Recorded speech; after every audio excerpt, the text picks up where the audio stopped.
আসসালামু আলাইকুম সবাইকে। এডুকেটের নাদন চ্যানেলের পক্ষ থেকে সবাইকে স্বাগতম। আজকে আমরা ফাউন্ড বইয়ের প্রথম অধ্যায় নিয়ে আলোচনা করব।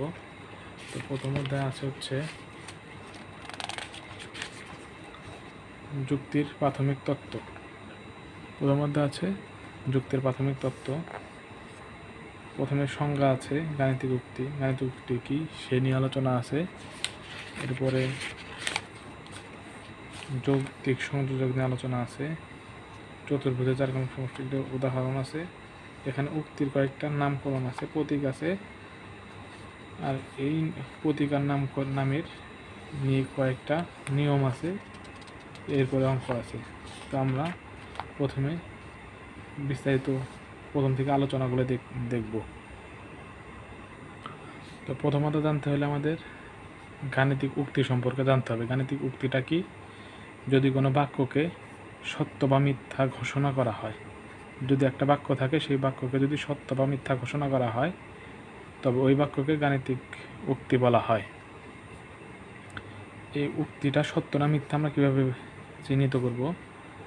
যদি কোনো উক্তির সত্যতামান বলতে উহা সত্য কি মিথ্যা তাহা বোঝায়, তাহলে কি কোনো উক্তির সত্যমান বলতে উহা সত্য কি মিথ্যা তাহা বোঝায়, বাক্যটা সত্য নাকি মিথ্যা সেটা বোঝায়। যদি বাক্যটা সত্য হয় তাহলে আমরা তাকে টি দ্বারা প্রকাশ করব, অর্থাৎ ট্রু। এবং যদি উক্তিটি মিথ্যা হয় তবে উহার সত্যমান উক্তিটি হবে এফ, মানে ফলস।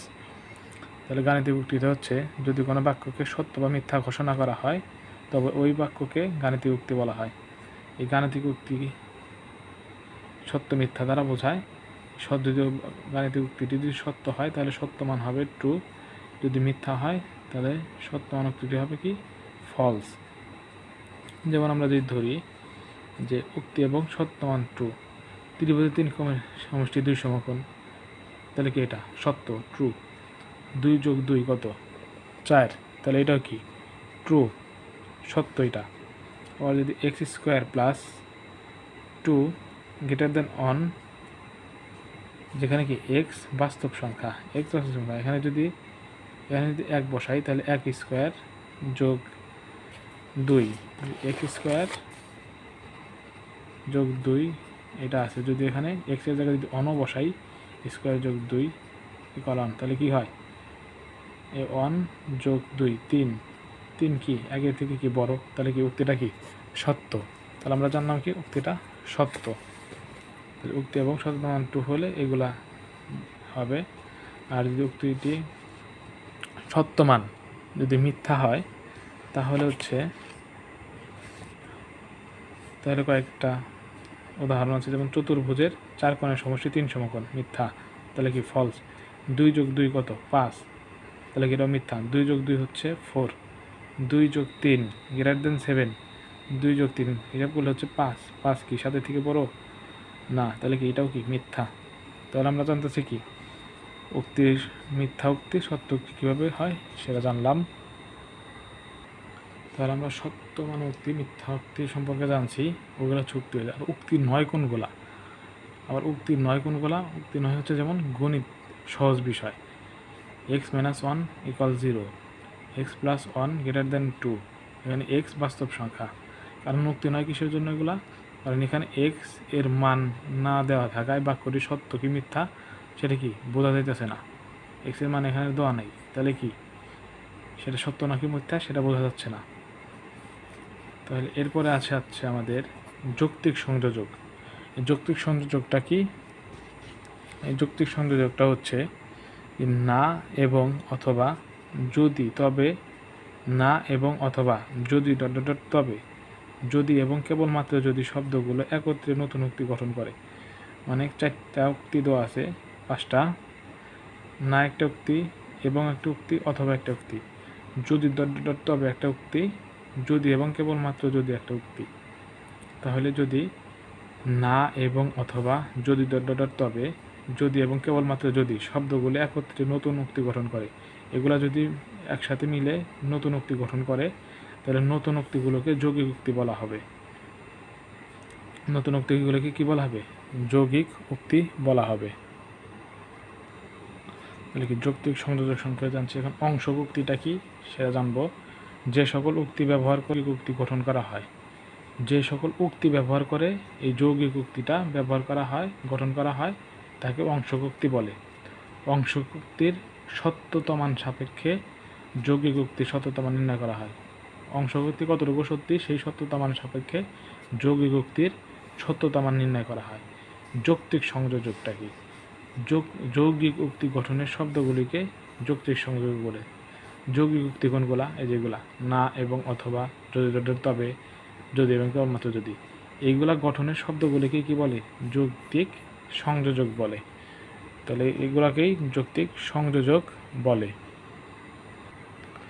এখন আমরা ইম্পর্টেন্ট বিষয়টা জানবো, যেটা এই অধ্যায়ের অঙ্কে কাজে লাগবে।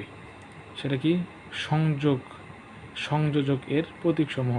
কোন সংযোজকের প্রতীক কি, কোন সংযোজকের নাম কি, কোনটার নামকরণ কি। যেমন সংযোজক না বা নয়, এর প্রতীক হচ্ছে এই নেগেশন চিহ্ন, এটা চিহ্ন, আর এটার নাম হচ্ছে নাকরণ অর্থাৎ নেগেশন। এবং কি? অ্যান্ড, এটার প্রতীক হচ্ছে যোজন চিহ্ন, যে এইদিকে যোজন। এবং এর নাম বলা হয় যোজন অর্থাৎ কনজাংশন। অথবার ইংরেজি হলো অর, অথবা চিহ্নটা হবে, বিয়োজন চিহ্নটা হবে এইদিকে, অথবার নাম হবে বিয়োজন অর্থাৎ ডিসজাংশন। যদি ... তবে, ইংরেজি নাম হচ্ছে ইফ ... দেন। তাহলে শর্তায়ন মানে কি? একমুখী শর্তায়ন। যদি ...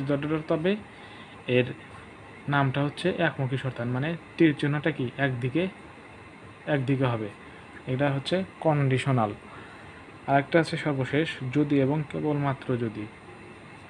এর প্রতীক হচ্ছে দুই দিকেই তীর চিহ্ন থাকবে। এটার নাম হচ্ছে দ্বিমুখী শর্তায়ন অর্থাৎ বায়ো কন্ডিশনাল। তাহলে সংযোজক হচ্ছে না বা নয়, নট। তাহলে এটা প্রতীক হচ্ছে নাকরণ, এইদিকে এটা প্রতীক, এটার নাম হচ্ছে নেগেশন। এবং অ্যান্ড, এর প্রতীক হচ্ছে যোজন, এটা কনজাংশন অথবা অর ডিসজাংশন। যদি ... তবে, তাহলে এটা হচ্ছে একমুখী শর্তায়ন, মানে একদিকে তীর চিহ্নটা হবে কন্ডিশনাল। যদি এবং কেবলমাত্র যদি, এটা হচ্ছে দ্বিমুখী কন্ডিশনাল শর্তায়ন, মানে বায়ো কন্ডিশনাল, মানে দুই দিকেই কি তীর চিহ্নটা হবে, দুই দিকেই তীর চিহ্নটা হবে, দুই দিকেই। যদি বাক্যটা হয় নাকরণ, তাহলে কি এই চিহ্ন হবে। যদি হয় এবং, তাহলে কি এই চিহ্ন হবে। যদি হয় অথবা, তাহলে এই চিহ্ন হবে। যদি হয় যদি ... তবে, তাহলে হবে কি একমুখী শর্তায়ন, মানে একটা তীর এদিকে হবে, বা এটাকে এভাবে লেখা যায়, যদি এবং কেবলমাত্র যদি।